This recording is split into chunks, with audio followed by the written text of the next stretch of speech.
What it do? See what the camp sound like a lamp, big boss. K-Po top boxing, fucking my soliloquy. Remember tough times don't last. Good people do the love yourself. Call me to find out maybe matter. Peak game, peak game. 84s on what? Swing. How y'all doing, man? Y'all didn't know we cussed out. You know what we talking about. That boxing. Before we get a main entree, the main dish, gotta introduce our second host, future Hall of Famer legend. Salute to all our soldiers for real. Vote in the hustle, aka Coach B. Let them know how you doing, brother.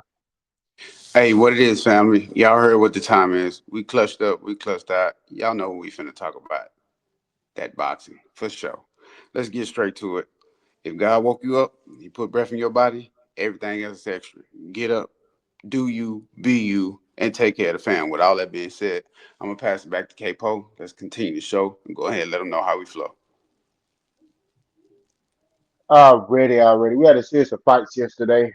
Very good fight card. I was very impressed with the fight card overall. We're gonna start with Frank Martin versus Nahir Albright. Coach, that was a very competitive fight. I feel like, you know, somebody threw the fight, but I'm gonna state my opinion in a minute. Coach, let me know how you feeling about that.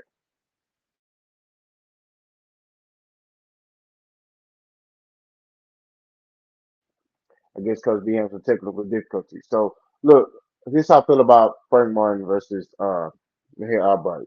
I feel like Frank Martin early on was boxing good, throwing combination punches, using angles, and pivoting out, doing a lot of good things in there against Nahir Albright.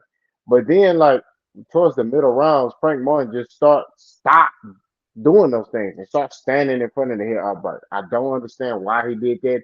I don't know if his coach told him to do that. I don't know if Frank Martin thought dude was injured, or I won't say injured, but thought dude was hurt. I don't know what he thought. I don't know if he thought he broke the dude's spirit. I don't know. But Nahir Albright is a fighter that you can't let off the gas with. He's a fighter that you got to continue to use your IQ. You can't sit there like fighters like Nahir Albright, Lamont Roach, even Sean Porter back in the day. Those type of dudes, you have to use IQ. You cannot sit there and try to have a tough, I'm gonna stand in front of you and dog it out. You can't do that with those type of fighters. You have to use your IQ and intellectually break these guys down. And I just feel like Frank Martin got away from his game plan. Like I said early on, beautiful game plan. Then in late middle rounds, he started tripping. He got back, tried to get back on point, and then in the championship rounds, you see the hair Albright uh hurt Frank Martin. So and he hurt Frank Martin multiple times in the fight. So and I believe Frank Martin hurt Neil Albright early on in the fight. But I felt like Frank Martin kind of gave the fight away. The fight he would have won unanimously if he would have just stayed the course. But he got off his game plan. I still feel like Frank Martin did enough to get the nod. I'm not gonna lie, y'all might get mad at me about that. I don't care. The fact of the matter is that I feel like he did enough, right? But I won't dispute the draw because Nahil Albright did hurt Frank Martin. Frank Martin was visibly hurt, right? To the point where he doing the stakey leg. He live in Dallas, so he was doing the D town boogie. But coach, let them know how you feel about the Frank Martin Hill Albright match. Did Frank Martin throw this fight, or did you think that the Hill Albright just was a game fight? First and foremost, I'm gonna ditto everything you said about the match. It was you called it spot on, and I agree with you 100%. Now, as far as throwing the fight for Frank Martin, I think I'm gonna lean towards the other way a little bit, and I'm gonna explain why here in a second. Frank Martin has a tendency to go ghost mode, as his nickname is, in the midst of the fight. I've seen him do it against Tank.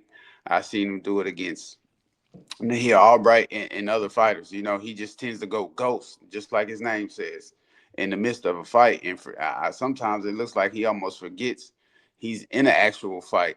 You know what I'm saying? He really didn't do it his last match. Of course, he got the knockout. It was a beautiful knockout. But at the same time, when you go back and look at the history of Frank Martin, he has these spurts in the fight, especially in the middle rounds, where he just kind of goes into a shell, and he's not really responding well. He's not really throwing his shots how he's supposed to. He stops pivoting. He stops using his jab. He stops attacking how he's supposed to.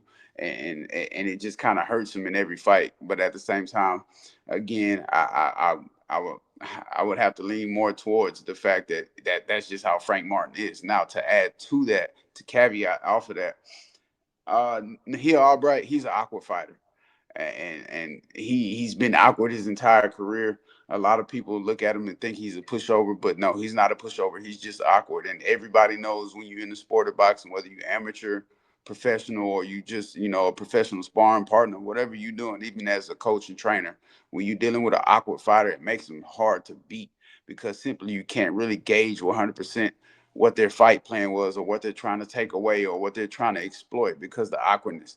And by him being awkward, I mean certain tendencies like him being, taller than Frank Martin, but actually wanting to go on the inside. Pause, no freakies in full effect at this point. But Nahir Albright actually wants to go on the inside, shorten his punches, and he wants to bang with the best of them. But at the same time, if I was training or coaching him, I would tell him pump the jab, break him down with the jab, and throw the hook from long range. You long enough to land the hook from long range. You long enough to land the uppercut from long range. Stop going inside with guys. But again, that's what makes him awkward. And by him understanding who he is as a fighter and he lives in his awkwardness, it just makes it tough for opponents. Now I will say this: Frank Martin, and this was a night. This entire card, I'm gonna bring this up a few more times. He had the advantage on turning. When he turned the heel Albright, he would shell up, go into a high guard, and he would kind of pause and shuffle his feet to find where Frank Martin was.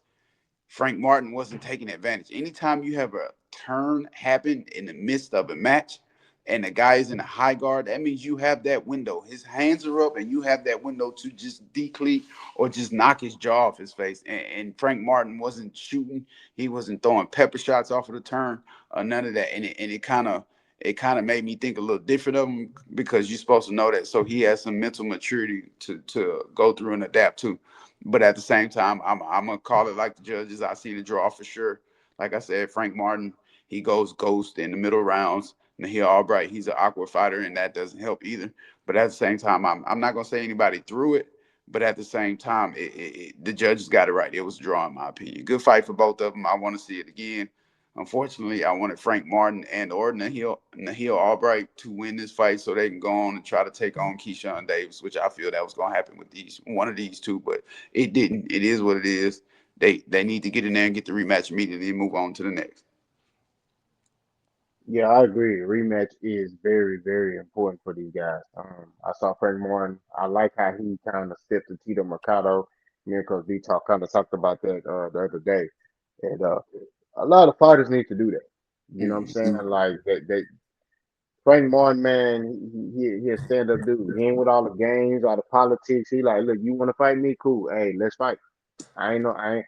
Hey, and he wasn't animated. He wasn't yelling. I ain't gonna lie. Frank Martin, his demeanor kind of remind me of how Coach B is. Like that's if Coach B was a fighter, y'all want to know how Coach B would act? Look at Frank Martin. Facts. Eagle, look at Frank Martin. Like that's Coach B right there.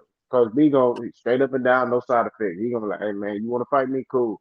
Hey, I'm letting you know right now, I want to fight. That's what it is. Well, if I take care of business against Buddy, we gonna fight. You got my word as a man. I'm gonna go train. I'm gonna let my team work out there. And I ain't worrying about none of the other stuff, the animated, all that. Nah, I'm gonna train. I'm gonna be ready. I'm gonna go skip this rope. I'm gonna hit this road. I'm gonna hit this bag. When y'all got the business side done, let me know. Facts. That so I'm telling y'all, man, that's Coach B.